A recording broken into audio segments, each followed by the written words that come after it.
In this video, I'll be showing you how the ending of Xenoverse 2 directly leads into Xenoverse 3 with a sneak peek that will also be on Conon City TV after you complete the story. Hello everyone, it's me again, Steve Doja here, and this time we'll be going over the finale of Xenoverse 2, everything in it and how it leads into Xenoverse 3. We can see that history is being changed in a permanent way since Trunks talks about how him and the others will be gone, which explains why he's not in the final fight, which shows every other major character have an appearance, and Trunks being erased from history entirely. Supreme Kai of Time will also follow him there too, since we don't see either of them in the Dragon Ball Xenoverse 3 trailer, meaning she either sacrifices herself or gets overloaded by the ultra supervillain power that Fu is giving her and gets erased from history too. Goku and the rest get affected by the same mind-controlling power, but unlike Hit and Jiren and everyone else, we alongside Goku overpower this dark energy and unlock a new form that can correct the course of history. And with Fu's hold on time being broken by our new power, we're the only people left with the ability to control and manipulate this flow, and without the guidance from Supreme Kai of Time or Trunks or anyone else, we do the best we can and leave time back in the hands of the people and not make it a game for the gods and the demons to play with. Hence why Xenoverse 3 takes place in an entirely new era, one full of peace, one of new heroes that save space and time, with a human like Bulma and mankind's greatest creation, Gamma 1, the last of Dr. Hedo's fighting robots that are literally made to preserve peace and protect the future since they have extremely long lifespans, being our two guiding figures. Enlisting new heroes to protect the future, and we can see this with many unique designs and outfits that appear in the trailer, that these are all the next generation of the Time Patrol. Now, to explain the Conon City TV thing further, since most of you are probably like, what does Steve mean by this? I do want to remind you guys that Conon City TV has always given ads to the latest thing coming out in Dragon Ball. Even before Dragon Ball The Breakers came out, Conon City TV was giving out ads for Breakers, new information for Breakers, information on DLCs that we've never seen before, and it will do the exact same with Dragon Ball Xenoverse 3, especially since that's the canon follow-up game to Dragon Ball Xenoverse 2. Again, most likely, after you're done with the Future Saga Chapter 4 story, that's when the TV reveal this information. It will not reveal this information earlier, because then it would just spoil all of Future Saga Chapter 4, and probably spoil a lot of things in Dragon Ball Xenoverse 3. So most likely, Conon City TV is going to be broadcasting all of these new updates after Future Saga Chapter 4. I do want to point that out, because Conon City TV, it has been kind of quiet for a long time, but it usually only comes up when there's these big new announcements, and this is one of those.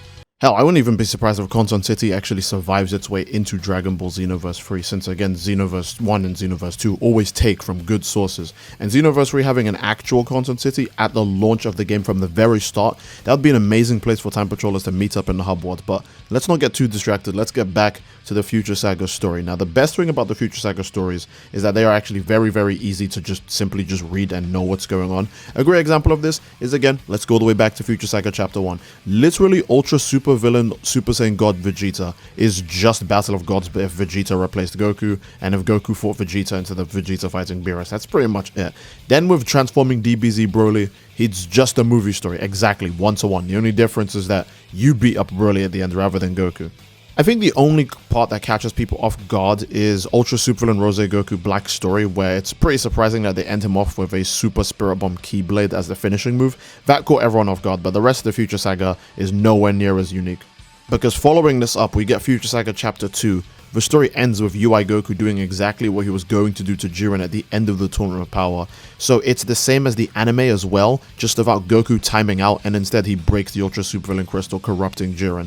And most recently, in Future Saga Chapter 3, we face Ultra Supervillain Golden Frieza, who used this power to corrupt Shenron as well, and wished to turn himself into a God of Time, and we saw this in the trailer. And even in the trailer, we already knew that we were going to undo this effect, because it's one update before the finale, and people were guessing that the time portal at the very end of that trailer either meant we were getting the Supreme Kai of Time powers now to beat Frieza, or that Supreme Kai of Time herself would just beat Frieza or undo his power, which is exactly what happened, and that's exactly how that story went. So it's safe to say that with all the footage we have of Future Saga Chapter 4, the green light at the end of the trailer being exclusive to only Future Saga Chapter 4, that it's pretty obvious that we're going to get the Ultra Superheroes, which is what everyone's calling them now. We don't know what they're officially called yet, but we're going to get the Ultra Superheroes, and this power is going to be for us and Goku, because again, Goku's the main character of Dragon Ball. He has to get something new before we move on to the newest game. Even in Xenoverse 1, they did this. They released Super Saiyan Blue Goku before they went on to Xenoverse 2. So again, it's usually very, very predictable what Xenoverse wants to do.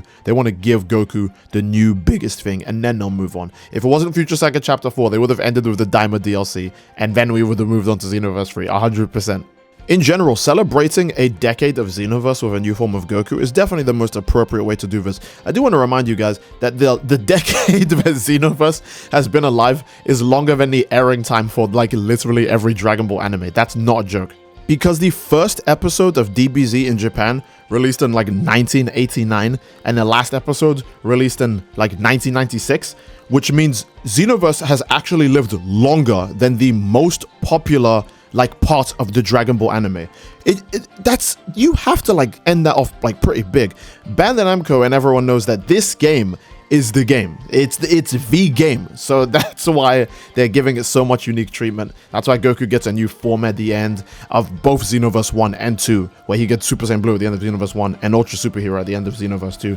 And in Xenoverse 3, they'll probably go even crazier because again, this series has now lived longer than the actual DBZ anime. It's not lived longer than all of Dragon Ball yet, obviously, because it came out at the end of it came out in the middle of Dragon Ball Super. So Xenoverse is not like, you know, longer than all of Dragon Ball, but soon it's gonna outlive, or at least be longer than OG Dragon Ball and Z combined. And that's definitely going to happen when Xenoverse 3 comes out. This series is genuinely insane, and I'm sure Bandai Namco, of all people, are literally seeing the specs of it and going, oh my god, we need to keep this going for as long as possible. We need to give this some good treatment. So I can't wait to see how cracked this final DLC chapter is, because they're going to reveal more trailers, the same way how it took a second trailer for people to actually figure out what was completely going on with Future Saga Chapter 3. Maybe it'll take one more trailer for some more people to understand what's going to happen with Future Saga Chapter 4, but some of us, we already have the answer.